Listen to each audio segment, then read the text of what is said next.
March মাসের ভিতরেই শেখ হাসিনা বাংলাদেশে ফিরবে, এরকম একটি আপনার মন্তব্য কিন্তু করেছেন সিলেট ২ আসনের একজন এমপি। আসলে উনি যে বলেছেন যে মার্চের ভিতরেই শেখ হাসিনা বাংলাদেশে ফিরবে, কিন্তু শেখ হাসিনার বাংলাদেশে ফেরাটা কতটুকু সম্ভব বা আদৌ ফিরতে পারবে কিনা এই বিষয়ে কথা বলবো। আপনারা জানেন যে ৫ই আগস্টের পর থেকে বাংলাদেশের বর্তমান যে পরিস্থিতি, ইতিমধ্যে প্রধান উপদেষ্টা থেকে শুরু করে সবাই ইতিমধ্যে ব্যর্থ প্রমাণিত হয়ে গেছে যে এই রাষ্ট্রটি তারা পরিচালনা করতে অক্ষম বা তারা করতে পারবে না। এমনকি বিএনপির পক্ষ থেকে বলা হয়েছে যে আপনারা একটি নির্বাচন দিয়ে দ্রুত সময় চলে যান, রাষ্ট্র পরিচালনা করবে যারা জনগণের নির্বাচিত প্রতিনিধি, তারা আপনার এই রাষ্ট্রটি পরিচালনা করবে।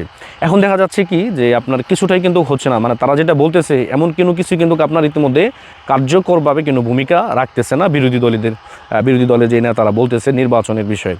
এখন আপনি যদি ধরেন যে আমাদের বাংলাদেশের সংবিধান, এই সংবিধানটি কিন্তু বাতিল করার অনেকটাই ষড়যন্ত্র হয়েছিল, কিন্তু এই সংবিধান বাতিল করতে পারতেছে না। তার মানে এই সংবিধান যদি থাকে তাহলে অবশ্যই শেখ হাসিনা বাংলাদেশে আসতে পারবে। কিভাবে আসতে পারবে? কারণ সংবিধান অনুযায়ী অবশ্যই শেখ হাসিনাকে রিজাইন দিতে হবে। রিজাইন যখন দিবে তখন তারপরও ৩ মাস তার হাতে একটি ক্ষমতা থাকবে। ৩ মাসের ভিতরে একটি নির্বাচন হবে। এই নির্বাচনে যে সরকার আপনার নির্বাচিত হবে তার হাতে ক্ষমতা হস্তান্তর করে তখন উনি বিদায় নেবে। কিন্তু সেটি কিন্তু বাংলাদেশে হয়নি। কেন হয়নি? ওই যে বাংলাদেশে আপনার যেভাবে জঙ্গি তাণ্ডব চালিয়েছে এবং কি বাংলাদেশের প্রত্যেকটি থানা আপনার পুলিশ ফাঁড়ি সকল কিছু পুড়িয়ে দেওয়া হয়েছে, এটা হয়েছে একটি দখলদারিত্ব কিন্তু বেশি দিন টিকে থাকে না। শেখ হাসিনা যদি আপনি মনে করেন যে উনি বাংলাদেশে বর্তমান সংবিধান যদি বহাল থাকে তাহলে উনি অবশ্যই আসতে পারবে, এটা আপনি কখনো কেউ ঠেকিয়ে রাখতে পারবো না। আপনি ১ কোটি নিয়ে বাড়াইবেন, শেখ হাসিনা ৪ কোটি নিয়ে ক্ষমতা নেবে, এটাই স্বাভাবিক। আপনি গিয়ে দেখেন বর্তমান পরিস্থিতিতে যদি শেখ হাসিনা বাংলাদেশে আসে, কয় কোটি মানুষ আপনার এয়ারপোর্টে গিয়ে তাকে শুধু স্বাগত জানানোর জন্য বসে থাকবে।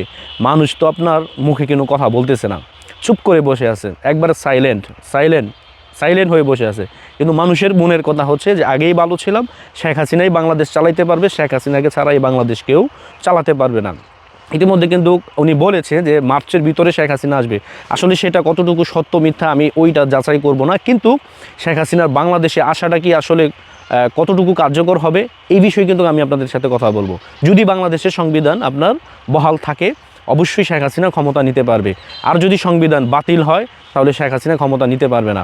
কারণ কি, ৭২-এর সংবিধান বাতিল করার পক্ষে যারা যেই দলটি রয়েছে তারা ছিল আপনার ৭১-এর বিরোধী, আর যারা এই সংবিধানটি বাতিল চায় না তারা হচ্ছে স্বাধীনতার পক্ষের শক্তি। তার মানে ৭১-এ দেশ স্বাধীন হওয়ার পরে ৭২-এ একটি সংবিধান হয় এবং কি এই রাষ্ট্রটি স্বাধীন হওয়ার পরেই কিন্তু এই সংবিধানটি আপনার লেখা হয়। তারপর এই সংবিধান অনুযায়ী বাংলাদেশ নামক রাষ্ট্রটি পরিচালিত হয়ে আসতেছে। এর মধ্যে বিভিন্ন দল বিভিন্ন সময় ক্ষমতায় যাওয়ার পর তাদেরও কিছু আপনার এই সংবিধানের মধ্যে সুযোগ সুবিধা যুক্ত করেছে। এটা আপনার বলতে পারেন যে শেখ হাসিনাও করছে, এটা আমি অস্বীকার করব না, হয়তো করছে। এখন যদি এই সংবিধানটা থাকে তাহলে অবশ্যই শেখ হাসিনা আসতে পারবে, এটা আমি ঠেকাতে পারবো না। কারণ ওই দিন ঢাকা শহর আপনারা হয়তো ২০ লক্ষ মানুষ নিয়ে গেছেন, শেখ হাসিনা আপনার ডাক দিবে ২ কোটি মানুষ আসবে, এটাই স্বাভাবিক। ২ কোটি মানুষ যদি আপনার ঢাকায় ঢুকে তাহলে আপনাকে পরিস্থিতি ট্যাকেল দিতে পারবেন? বর্তমান যে আইন শৃঙ্খলা পরিস্থিতি বাংলাদেশে পারবেন? সেনাবাহিনী ইতিমধ্যে ব্যর্থ, সেনাবাহিনী পারবে না। আর শেখ হাসিনা বলবে যে আমি এখনও রিজাইন দেইনি, আমি বাংলাদেশের বৈধ প্রধানমন্ত্রী এবং কি একটি নির্বাচনের মাধ্যমে আমি প্রতিনিধি নির্বাচিত হয়ে আমি সংসদে গিয়েছি। আপনি ফিরাতে পারবেন না। প্রত্যেকটি সংসদ সদস্য যদি আপনার ১ লক্ষ করে মানুষ যদি ঢাকায় নিয়ে যায় তাহলে আপনি এখানে কাউন্ট করতে পারেন যে কত লক্ষ মানুষ ঢাকা শহরে আপনার যাবে। আপনি বুঝতে পারতেছেন? এরকমটাই হবে। কারণ বাংলাদেশ ইতিমধ্যে আপনারা চালাতে পারতেছেন না, আপনারা তো কিন্তু নির্বাচনও দিবেন না। তার মানে বাংলাদেশ কি আপনার হাওয়ার উপরে চলবে? এই বাংলাদেশকে আরও ধ্বংস হতে দেওয়া যাবে? কখনোই প্রশ্ন ওঠে না।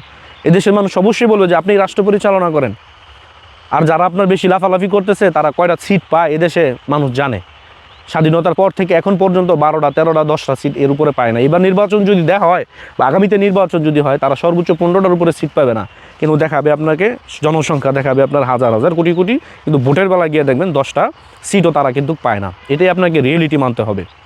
এদেশের মানুষ দিন শেষে ধর্ম নিয়ে যে রাজনীতি, ধর্মের বাণী শুনিয়ে মানুষকে যেভাবে বোলানোর চেষ্টা করে, মানুষ তখনই সেটি খায় না। দিন শেষে মানুষ আওয়ামী লীগ বিএনপি যত খারাপই হোক মানুষ তাদেরকেই ভোট দেয় এবং তাদেরকেই প্রতিনিধি নির্বাচিত করে। এটাই আমাদের দেশের রিয়েলিটি মানতে হবে। আমাদের দেশের পরিস্থিতি এটা। তার মানে আপনি কি বোঝাতে চাচ্ছেন?